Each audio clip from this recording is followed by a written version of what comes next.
Hello, church. So I was just thinking, what do they call them? The clapboards. Wouldn't that be fun? So here's our devotional for Saturday, March 14th. We step into Proverbs 16, and this is our second portion of what our New Interpreter's Bible calls the second Solomonic or Solomonic section.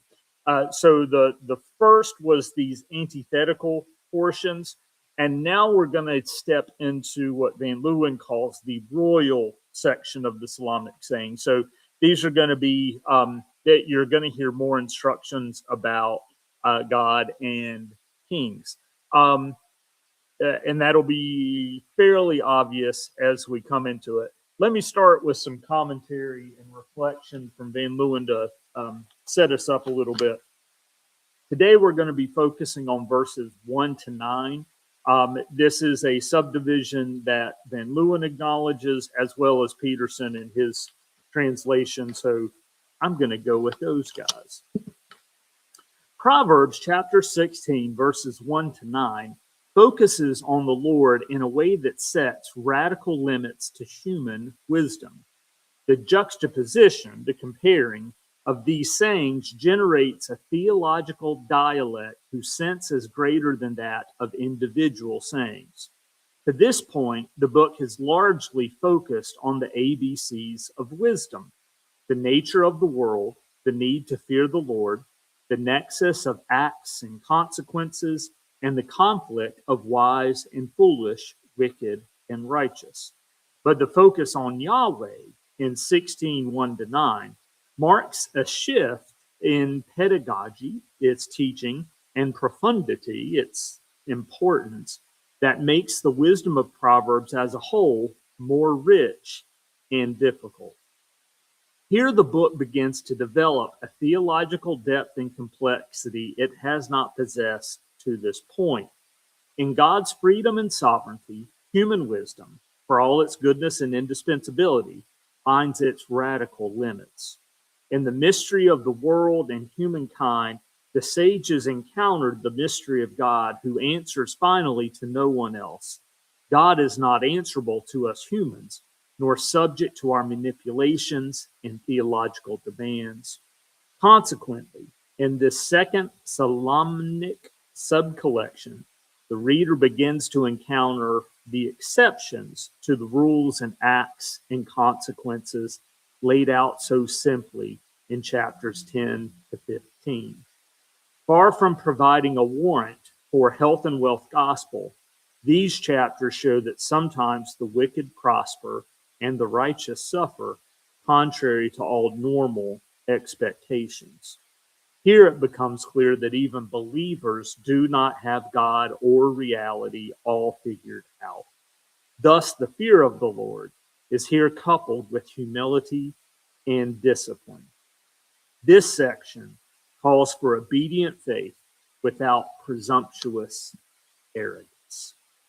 Obedient faith without presumptuous arrogance. Good reminders. Now, so we are starting chapter 16 clearly at the first verse. The plans of the mind belong to mortals, but the answer of the tongue is from the Lord. All one's ways may be pure in one's own eyes, but the Lord weighs out the spirit. Commit your work to the Lord, and your plans will be established. The Lord has made everything for its purpose, even the wicked for the day of trouble. All those who are arrogant are an abomination to the Lord. Be assured they will not go unpunished. By loyalty and faithfulness, iniquity is atoned for, and by the fear of the Lord, one avoids evil. When the ways of people please the Lord, he causes even their enemies to be at peace with them. Better is a little with righteousness than large income with injustice. The human mind plans the way, but the Lord directs the steps. There's a when I have completed my times of centering prayer, I have another video that comes in to listen to from Thomas Keating. And one of his lines is with laughter in his voice to say, some people say that if you leave it up to God, nothing will happen. To which Keating responds, on the contrary, if you leave it up to God, everything happens. I like Keating. Yeah. And so here's our Eugene Peterson portion. There were several of the verses that I really like how Peterson captures it. So hopefully that'll be helpful to you as we begin this royal portion of Proverbs 16. Peterson entitles this part, Everything with a Place and a Purpose.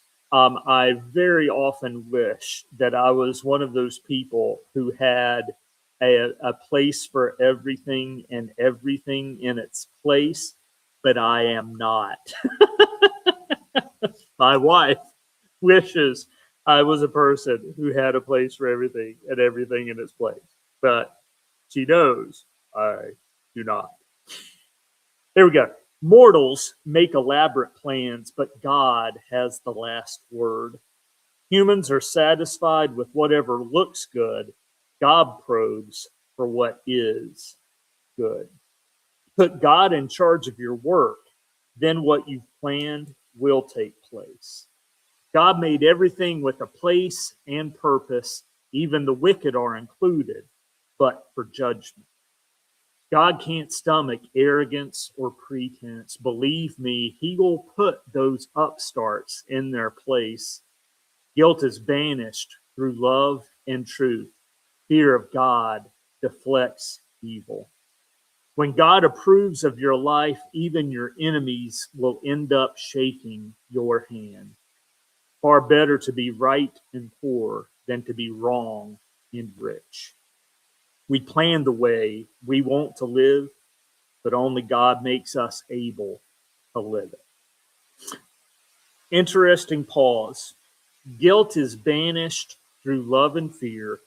Fear of God deflects evil. I've used the line before in a couple of different places that God doesn't do guilt. That's too easy of an emotion. God convicts us and sends us forth. All righty. So that's it for our opening portion of chapter 16, verses 1 to 9. When we are back with you on Monday, we'll be continuing in 16 and seeing where we land. Have a great day. Hope to catch you on Sunday, either in person or virtually for our time of worship. And we will catch you next week. See ya.